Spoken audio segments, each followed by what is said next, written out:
در رسول پہ۔ نہایت ہی واجب الاحترام سامعین و حضرات،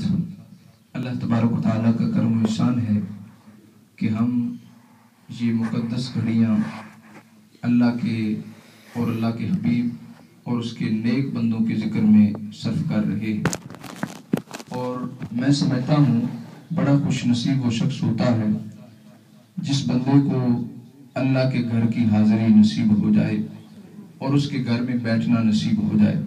بے شمار آپ دیکھ سکتے ہیں ہمارے ارد گرد کے رہنے والے، اس ماحول میں بسنے والے، کوئی کیا کر رہا ہے، کوئی کیا کر رہا ہے،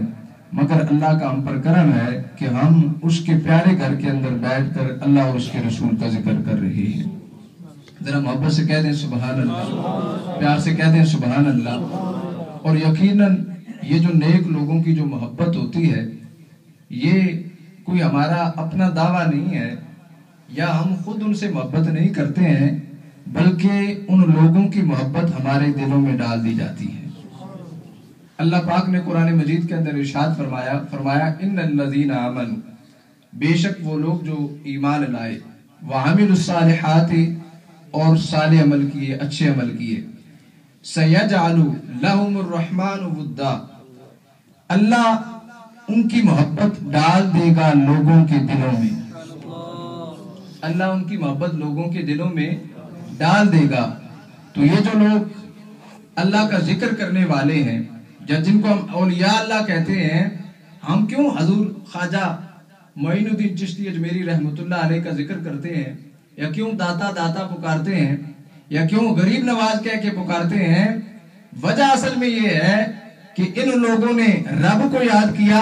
اور رب نے ان کی محبت کو ہمارے قلب میں جما دیا ہے، اس وجہ سے ہم ان کا ذکر کرتے ہیں۔ اس لیے کہ قرآن کا وعدہ ہے کہ بے شک وہ لوگ جو ایمان لائے اور انہوں نے صالح عمل کیے، اللہ پاک ان کی محبت لوگوں کے دلوں میں ڈال دے گا۔ اور حدیث قدسی ہے، حضرت جبریل علیہ السلام کہتے ہیں کہ اللہ تبارک و تعالی فرماتا ہے کہ جب کوئی بندہ مجھے یاد کرتا ہے تو وہ بندہ میرا محبوب بن جاتا ہے۔ وہ کیا بن جاتا ہے؟ میرا محبوب بن جاتا ہے۔ اللہ جبریل سے فرماتا ہے جبریل میں فلاں بندے سے محبت کرتا ہوں، تو بھی اس بندے سے محبت کر۔ حضرت جبریل علیہ السلام کہتے ہیں کہ میں بھی اس بندے سے محبت کرنا شروع کر دیتا ہوں۔ پھر اللہ فرماتا ہے جبریل اب آسمان میں ندا کر دے، اعلان کر دے کہ اللہ بھی اس بندے سے محبت کرتا ہے، جبریل بھی محبت کرتا ہے، آسمان والوں تم بھی اس بندے سے محبت کرو۔ حضرت جبریل علیہ السلام فرماتے ہیں پھر میں اعلان کر دیتا ہوں، آسمان والوں میں منادی ہو جاتی ہے، اعلان ہو جاتا ہے کہ آسمان والوں فلاں جو بندہ ہے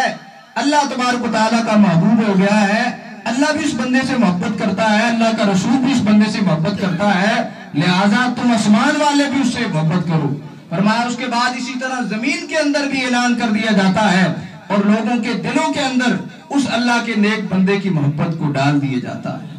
اور یہی قرآن کی آیت کا تقاضا ہے، وہ لوگ جو ایمان لائے اور جنہوں نے اچھے عمل کیے، سیجعل لہم الرحمن ودا، اللہ پاک ان کی محبت لوگوں کے دلوں میں ڈال دیتا ہے۔ حضور خواجہ غریب نواز، حضور خواجہ معین الدین چشتی اجمیری رحمۃ اللہ علیہ، اللہ کے ان نیک بندوں میں سے ایک بندے ہیں جن کی محبت کو اللہ پاک نے ہمارے دلوں میں ڈال دیا ہے، اور ہم اس یوکے کے اندر رہ کر بھی ان کا ذکر کر رہے ہیں۔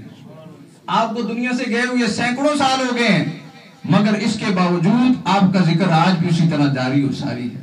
کیونکہ انہوں نے اچھے عمل کیے اور اللہ پاک نے ان عملوں کو قبول کیا اور ان کی محبت کو ہمارے دلوں میں ڈال دیا۔ اور آپ کے بارے میں یہ آتا ہے، آپ کی والدہ فرماتی ہیں، حضور خواجہ غریب نواز رحمۃ اللہ تعالی علیہ کے بارے میں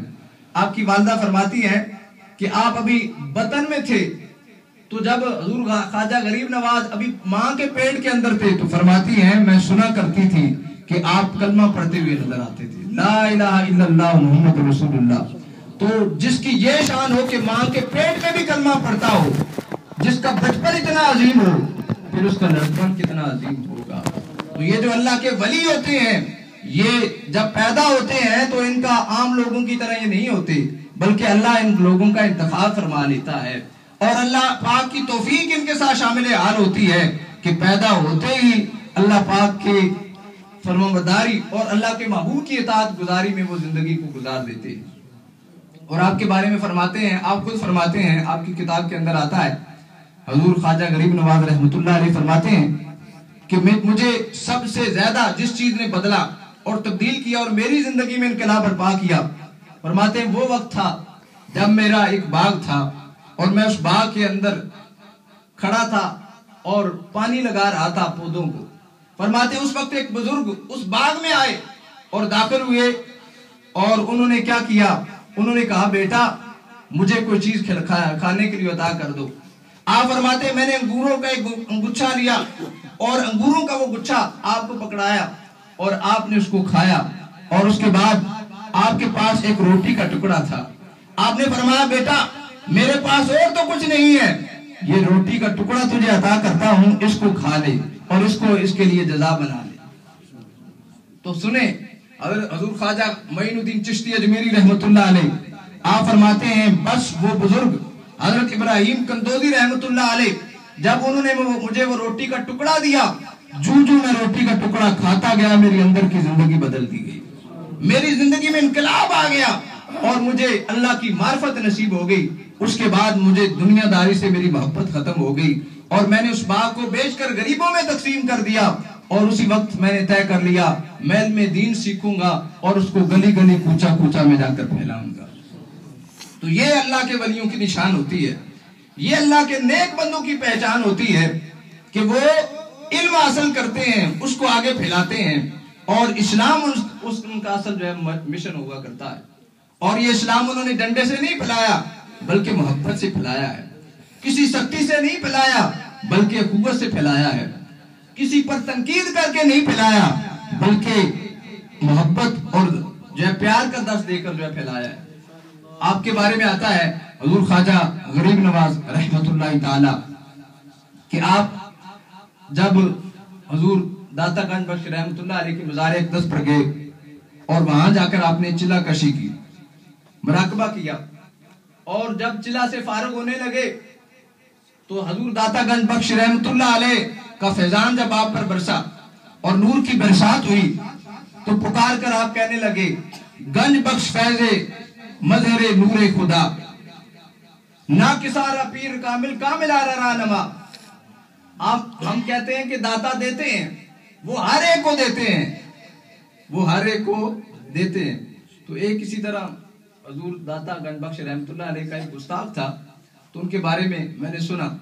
کہ انہوں نے کہیں یعنی کہ وہ دوسرے مذہب سے تعلق رکھنے والا تھا، وہ کہنے لگا کہ اگر داتا دے سکتا ہے، تقریر کے اندر مولوی صاحب تھے نا خشک مزاج، انہوں نے کہا کہ اگر داتا دے سکتا ہے تو میری ایک ٹانگ توڑ دے. انہوں نے ایسا کہا تو جب تقریر کر کے مجمع ختم ہوا گھر جا رہے تھے تو سنا ان کا ایکسیڈنٹ ہو گیا اور دونوں ٹانگیں ٹوٹ گئی، دونوں ٹانگیں ٹوٹ گئیں. اب جب وہ ان کو اسپتال میں لے جایا گیا،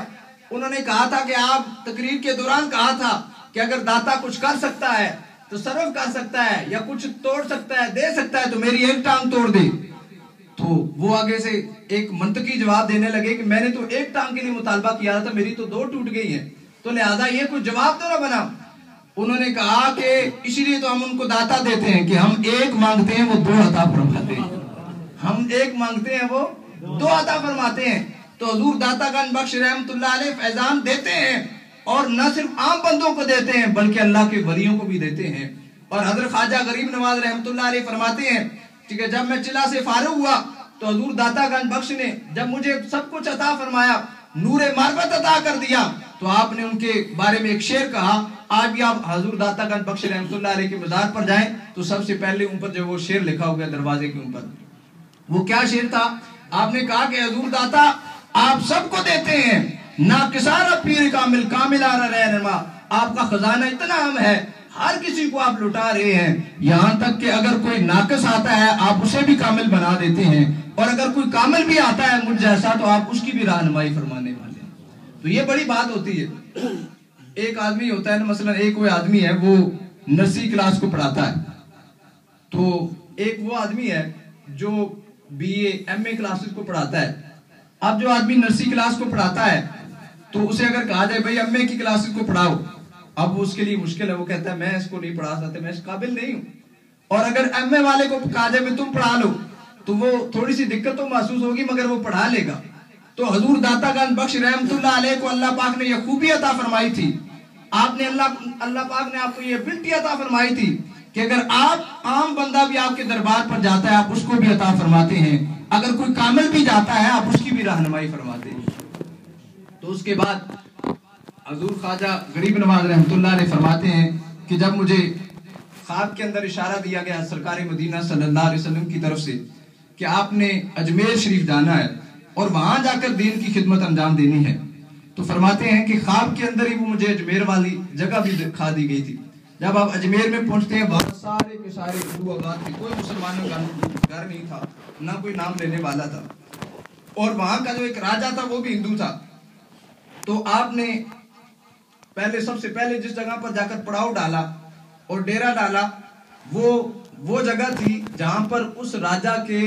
اونٹ بیٹھا کرتے تھے، ایک میدان سا بنا ہوا تھا، وہاں جا پر آپ نے پڑاؤ ڈالا. تو جب وہ راجہ کے جو نمائندے تھے یا اس کے نوکر چاکر جو لوگ تھے انہوں نے کہا کہ آپ اس جگہ پر نہ بیٹھیں، اس جگہ راجہ صاحب کے اونٹ بیٹھتے ہیں تو آپ کوئی اور جگہ چلے جائیں. تو آپ نے فرمایا بھائی اونٹوں کے لیے بڑی جگہ ہے، وہ کہیں بھی بیٹھ جائیں گے، ہم نے تھوڑی سی جگہ ہم فقیروں کو چاہیے ہوتی ہے تو لہذا ہمیں اللہ کا ذکر کرنے دو. مگر وہ نہ مانے، انہوں نے اصرار کیا. تو حضور خواجہ غریب نواز رحمت اللہ علیہ آپ فرماتے ہیں کہ ارے میں تو چلا جاؤں گا مگر جب اونٹ بیٹھیں گے پھر ان کو اٹھائے گا کون. یہ آپ نے جملہ فرما کر چل دیے. ان لوگوں نے اس بات پر کوئی غور نہ کیا کہ توجہ نہ دی کہ حضور خواجہ غریب نواز نے انہوں نے کہا ویسے ہی کوئی کہہ کر چلا گیا ہے. تو جب آپ چلے گئے واپس اور ایک اجمیر شریف میں جا کر ڈیرا لگایا تو بعد میں جب وہ اونٹ بیٹھے اس کے بعد لوگوں نے بڑی کوشش کی اونٹوں کو اٹھانے مگر اونٹ اٹھتے نہیں ہیں. کافی سارے لوگ آس پاس کے جمع ہو گئے، اونٹوں کو کیا ہو گیا، ڈنڈوں سے پیٹا گیا، بڑی کوشش کی گئی مگر اونٹ اٹھنے کا نام نہیں لے رہے. تو جب اس راجہ کو پتا چلا کہ اونٹ نہیں اٹھ رہے اس طرح بیٹھے میدان کے اندر، وہ آیا، اس نے کہا کہ آج تم نے کوئی کیا خاص بات، کوئی عجیب و غریب واقعہ کوئی پیش آیا ہے. انہوں نے کہا تھا کہ ایک بزرگ تشریف لائے تھے اور وہ یہاں پر بیٹھے تھے، ہم نے ان کو زبردستی یہاں سے اٹھا دیا ہے. شاید انہوں نے جاتے وقت یہ کلمہ کہا تھا کہ اونٹ بیٹھ تو جائیں گے مگر ان کو اٹھائے گا کون. بس یہ ان کا جملہ کہنا تھا، وہ چل دیے تھے. تو وہ راجہ سمجھ گیا کہ وہ اللہ کا ایک ولی ہو سکتا ہے، نیک بندہ ہو سکتا ہے. چنانچہ اس نے کہا کہ وہاں جا کر اس سے معافی مانگو اور ان سے درخواست کرو برائے مہربانی ہمارے اونٹوں سے کہہ دیں کہ وہ اٹھ جائیں. جب وہ بندہ ادھر پہنچتا ہے اس اللہ کے ولی کے پاس، حضور خواجہ غریب نواز کے پاس، اور جا کر کہتے ہیں کہ ہمیں معافی عطا فرما دے اور ہمارے اونٹوں کو کرم فرمایا تاکہ وہ اٹھ جائیں. تو ادھر حضور خواجہ غریب نواز رحمت اللہ علیہ اس کی بات کو سنتے ہیں اور فرماتے ہیں چلو میں نے تمہیں معاف کر دیا، جاؤ تمہارے جانے سے پہلے اٹھ کھڑے ہوں گے. وہ شخص کہتا ہے میں دوڑ کر آیا تو دیکھا سارے اونٹ کھڑے تھے. تو اتنے اللہ کے ولی کو جب اللہ پاک نے اتنی طاقت عطا فرمائی ہے، اتنا تصرف عطا فرمایا ہے کہ ادھر وہ بیٹھے اور اشارہ فرمایا، وہ اونٹ بیٹھے کے بیٹھے رہ گئے. ارے جن کی زبان کو نہ صرف انسان سمجھتے ہیں بلکہ جانور بھی جانتے ہوں اور جن کا بات مانتے ہوں تو اللہ کے ہاں ان کا کیا مقام ہو سکتا ہے. اور پھر ہم جو کہتے ہیں کہ یہ اللہ کے بندوں کے جو نیک مزار ہوتے ہیں، ان اولیاء کرام کے مزار پر جو حاضری دیتے ہیں تو یہ مزار کیسے بن جاتے ہیں. ایک ذہن کے اندر ایک سوال سا اٹھتا ہے. تو نبی کریم صلی اللہ علیہ وسلم کا بڑا ایک مشہور فرمان ہے، آقا دو جہان صلی اللہ علیہ وسلم نے فرمایا من ماتا حب محمد و آل محمد جعل اللہ قبرہ مزار ملائکۃ رحمت. فرمایا کہ جو بندہ اللہ کے محبوب کی محبت میں مرتا ہے یا اہل بیت اطہار کی محبت میں مرتا ہے، اللہ پاک اس کی قبر کو مزار بنا دیتا ہے. اللہ پاک اس کی قبر کو مزار بنا دیتا ہے. تو جتنے اولیاء کرام ہیں انہوں نے اہل بیت سے بھی محبت کی ہے اور اس وجہ سے ان کی قبروں کو آج مزار بنا دیا گیا ہے. حضور داتا کے دربار پر جائیں تو لوگوں کا میلہ سا لگا ہوگا، ہر کوئی فاتح پڑھ رہا ہوگا، کوئی کل شریف پڑھ رہا ہوگا، کوئی سورہ یاسین پڑھ رہا ہوگا، لوگوں کا جمع غفیر ہوگا. اسی طرح کسی اللہ کے ولی کے دربار پر چلے جائیں تو ایسا کیوں ہے؟ کیونکہ اللہ پاک کے نیک بندوں سے انہوں نے محبت کی ہے، سرکار کے اہل بیت اطہار سے محبت کی ہے. اللہ نے ان کی قبروں کو مزار بنا دیا ہے. اللہ پاک نے ان کی قبروں کو مزار بنا دیا ہے. اور پھر آپ تو اہل بیت سے اتنی محبت کر رہے ہیں، حالانکہ خود بھی آپ سید تھے. حضور خواجہ سید معین الدین چشتی اجمیری رحمۃ اللہ علیہ خود بھی